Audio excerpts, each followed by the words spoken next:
Yesterday, one team achieved the ultimate goal. A month of competition, a lifetime of training, 90 minutes of history. Millions watched, grown men wept, a nation erupted. And this morning, it's already over. The trophy is already back in a case. The parade will happen, and then that will be over too. In 4 years, almost nobody will remember the score. This is not a video about soccer. This is a video about what that moment reveals about you. Because you are chasing a version of that same trophy. Not on a field, in your career, your image, your applause. And it will do to you exactly what it did to them. It will feel like everything for about a day. Let me show you what's actually happening. Every 4 years, the whole world stops for a trophy that fades. Players give their bodies for it. Some give their whole careers. And the moment it's lifted, the countdown to forgetting it begins. This isn't a criticism of the players. Their discipline is real. But watch what happens to the winning team the very next morning. The high doesn't last a week. Ask anyone who's won anything. The Bible saw this pattern 3,000 years before ESPN did. 1 Corinthians 9:25 says, "Everyone who competes trains with strict discipline." They do it, Paul says, to get a crown that will not last. Paul is not talking about sports. He's talking about you. Read that again. A crown that will not last was worth their whole discipline.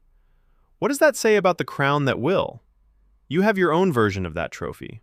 Maybe it's the promotion, the follower count, the approval of a room. You have trained for it, sacrificed for it, organized your whole life around it. And if you're honest, some part of you believes reaching it will finally be enough. But watch what happened yesterday to the team that won. The glory lasted about as long as the parade. Because a trophy that fades was never built to satisfy a soul that doesn't. You were made for something that lasts, and you keep chasing something that doesn't. This is not an accident. This is the human condition. Ecclesiastes called it chasing after the wind 3,000 years ago. Now think about the team that lost. One shot, one moment, a season of work undone in 90 minutes. That grief is real, and it will not fully heal for a long time. But here is what almost nobody says out loud. The winning team's high and the losing team's grief will both fade to the same size. In 10 years, it's a memory either way. This is what every fading trophy has in common. Whether you win it or lose it, it eventually weighs the same amount. Nothing. That is not cynicism. That is the whole reason Scripture points somewhere else. 1 Corinthians 9:25 finishes the sentence.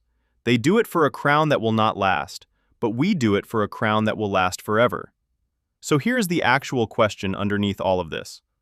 What are you training for that will still matter in 20 years? What are you sacrificing your mornings for that has an expiration date? Because if it fades, it was never going to be enough, no matter how badly you want it. This is not a call to stop working hard. Paul didn't say stop competing. He said compete for the right prize.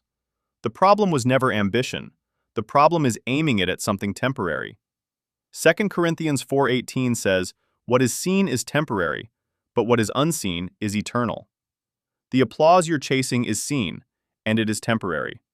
The character being formed in you while nobody's watching is unseen, and it is eternal.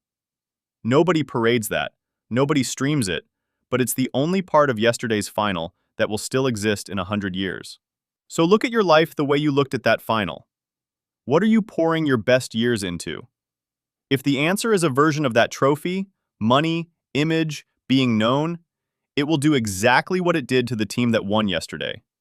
It will feel like everything, and then it will fade by the following week. But there is a prize Paul says will not fade.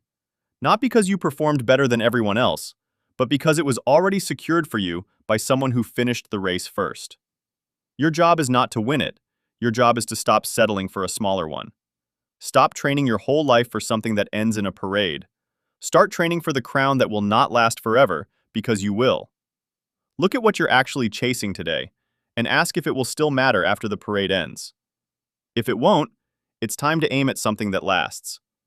Walking with God is training for the crown that never fades. Keep walking with Him. That's the only trophy still standing at the end. Every other trophy gets packed away. This one you get to hold forever.